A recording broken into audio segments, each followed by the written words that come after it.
आपने कई बार गैंगस्टर की कहानी तो सुनी होगी, लेकिन आज के इस वीडियो में जिस गैंगस्टर की हम बात कर रहे हैं वो महज 16 साल की उम्र में ही जुल्म की दुनिया का बेताज बादशाह बन गया।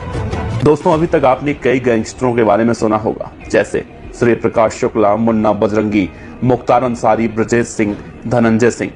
लेकिन सब लगभग उम्र की उस दहलीज पर पहुंच गए थे जहां से जराइम की दुनिया में एंट्री करना बहुत आसान होता है। गैंगस्टर की कहानी बताने जा रहे हैं जो बहुत ही कम उम्र में अपराध की दुनिया में अपना नाम स्थापित करना चाहता था। नाम दुर्लभ कश्यप, उम्र 16 साल, पेशा अपराध। मध्य प्रदेश के उज्जैन जिले के कम उम्र के लड़कों की गिरोह का सरगना था दुर्लभ कश्यप। उसकी उम्र अपने भविष्य को संवारने की थी, लेकिन होश संभालने के साथ ही उसकी चाहत मशहूर होने की हो गई और अपने इसी सपने को पूरा करने के लिए उसने अपराध जगत में कदम रखा और अपने इस कदम में उसने सहारा लिया सोशल मीडिया का। उज्जैन जिले के उसके जैसे सैकड़ों युवा उसके साथ जुड़ते चले गए। पुलिस को चकमा देने के मामले में उसने बड़े बड़े अपराधियों को भी पीछे छोड़ दिया था और अपराध करने में दाऊद की राह पर था। लेकिन कहते हैं कि बुरे काम का बुरा नतीजा। एक दिन ऐसा आया जब एक गैंग वॉर में उसकी हत्या हो गई और वो हमेशा हमेशा के लिए मशहूर हो गया। दुर्लभ कश्यप उम्र के इस पड़ाव पर था जहां हर बच्चा बड़ा होकर डॉक्टर, इंजीनियर या पुलिस में जाकर बड़ा अधिकारी बनने का सपना देखता है, लेकिन उसे तो कुछ और ही बनना था। दुर्लभ युवकों के बीच काफी फेमस था और उस दौर में 16-17 साल के युवा बहुत तेजी से उसके साथ जुड़ते चले जा रहे थे। अपराध की दुनिया में शामिल होने वाले युवक दुर्लभ कश्यप को एक आइकॉन की तरह देखने लगे थे। सोशल मीडिया के जरिए शहर में अपना खौफ फैलाने के लिए की गई पोस्ट में भी कश्यप का नाम चर्चा में रहता था। दुर्लभ कश्यप हमेशा अपने माथे पर गोल्ड टीका, आंखों में काजल और गले में ब्लैक कपड़ा डालता था। अपनी इस लाइफ स्टाइल की वजह से वो और भी चर्चित रहता था। आखिर दुर्लभ की मौत कैसे हुई, ये भी हम आपको बताएंगे। 2 साल पहले दुर्लभ कश्यप ने अपने फेसबुक वॉल पर एक पोस्ट डालकर दहशतगर्दी फैलाने का काम शुरू किया और उसने बकायदा इसके लिए रेट तय कर दिया। दुर्लभ जैसे कपड़े पहनता था, उसके गैंग के सदस्य भी ठीक वैसे ही कपड़े पहना करते थे, या फिर यूं कहें कि उसकी गैंग का यह ड्रेस कोड बन चुका था। ये गैंग सोशल मीडिया पर पोस्ट के जरिए लोगों को अपनी तरफ आकर्षित करता था। इस गैंग का फेसबुक पोस्ट होता था, अगर कोई गैंगस्टर किसी को परेशान कर रहा हो या कोई विवाद हो, कोई भी बात हो, छोटा हो बड़ा हो, हम सब निपटा देंगे। और धीरे धीरे पूरे उज्जैन शहर में इस गैंग के नाम की तूती बोलने लगी। और आ गया साल 2018 जब दुर्लभ ने फेसबुक पर एक पोस्ट करके दहशत फैला दी और पहली बार इस गैंग के 23 लोगों को गिरफ्तार किया गया। पुलिस ने अक्टूबर 2018 में उस समय इस नई गैंग के 23 सदस्यों को गिरफ्तार किया जो कि कम उम्र के थे। इसमें कुछ नाबालिग भी थे। गुंडागर्दी, मारपीट, लोगों को डराने के मामले में केस दर्ज हुआ।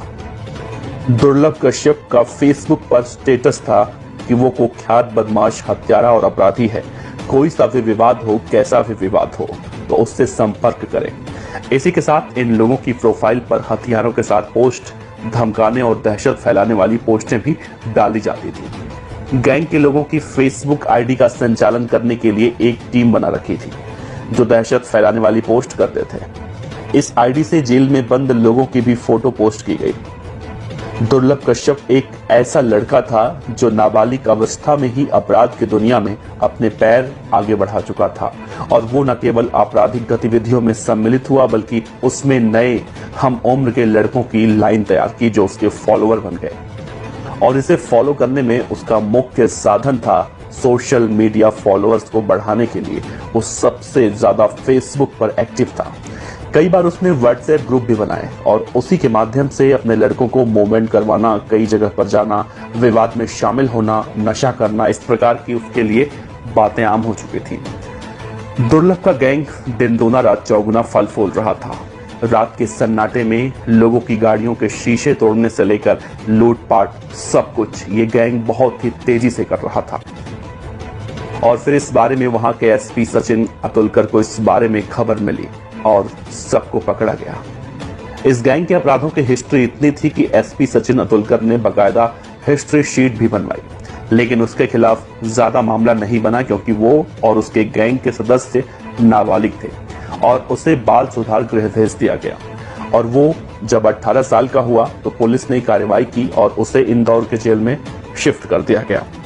पुलिस की इस कार्रवाई के बाद दुर्लभ के गैंग की कमर टूट चुकी थी। कहा जाता है इसी बीच तत्कालीन एसपी सचिन अतुलकर जेल का दौरा करने गए तो उनकी मुलाकात जेल में दुर्लभ कश्यप से हुई।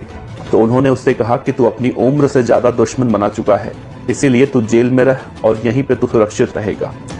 उसके बाद दुर्लभ डर के मारे 1 साल तक जेल से बाहर नहीं आया और जब बाहर आया तो फिर से उसी कांड को अंजाम देने लगा जिसकी वजह से वो जेल गया था। दुर्लभ ने जेल से बाहर आते ही 24 जनवरी 2020 को एक बीजेपी नेता के बेटे को किडनैप कर रंगदारी मांगने लगा और इस मामले में पुलिस ने 1 जुलाई 2020 को कार्रवाई करते हुए दुर्लभ गैंग के 2 लोगों को उठा लिया। जब मालूम चला बीजेपी नेता के बेटे को ये लोग मारते हैं और मारपीट का वीडियो भी बनाते हैं और धमकी देते थे कि जब तक पैसे नहीं मिलेंगे तब तक ऐसे ही चलता रहेगा। इन सबको देखते हुए पुलिस ने दुर्लभ और उसके साथियों के ऊपर 10-10 हजार रुपए का इनाम रख दिया। दुर्लभ जब जेल से बाहर आया तो उस दौरान देश में लॉकडाउन लग चुका था। तब वो इंदौर में रहने लगा और लॉकडाउन खत्म होने के बाद उज्जैन में अपनी अध्यापक मां के पास आकर रहने लगा और दोस्तों के साथ घूमना, पार्टी करना, लोगों को लूटना, ये सब कुछ चलता रहा। जेल से बाहर आने के बाद दुर्लभ अपने आप को बहुत बड़ा डॉन समझने लगा था।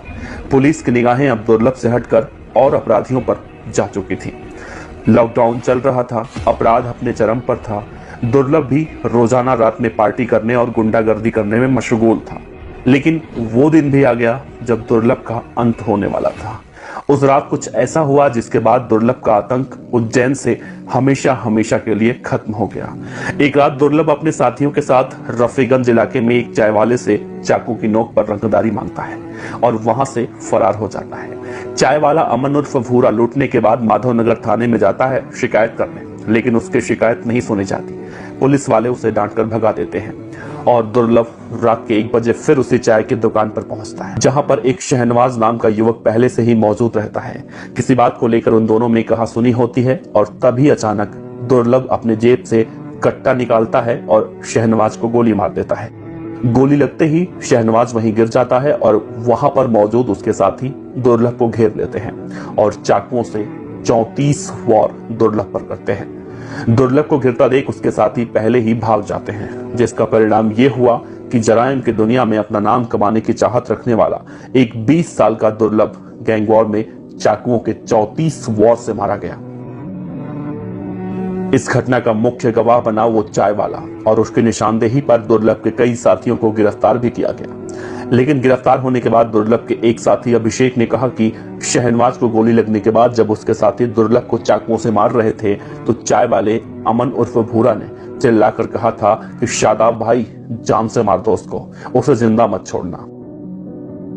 पुलिस अपनी जांच पड़ताल में लगी रही और दुर्लभ कश्यप की हत्या के करीब 2 महीने के बाद यह खबर आई कि इस हत्याकांड का मुख्य आरोपी शिराज बाबा उर्फ चाय वाले ने जेल में आत्महत्या कर ली। दोस्तों, दुर्लभ कश्यप की कहानी बताने का मकसद हमारा सिर्फ और सिर्फ इतना है कि बुरे काम का अंजाम बुरा ही होता है।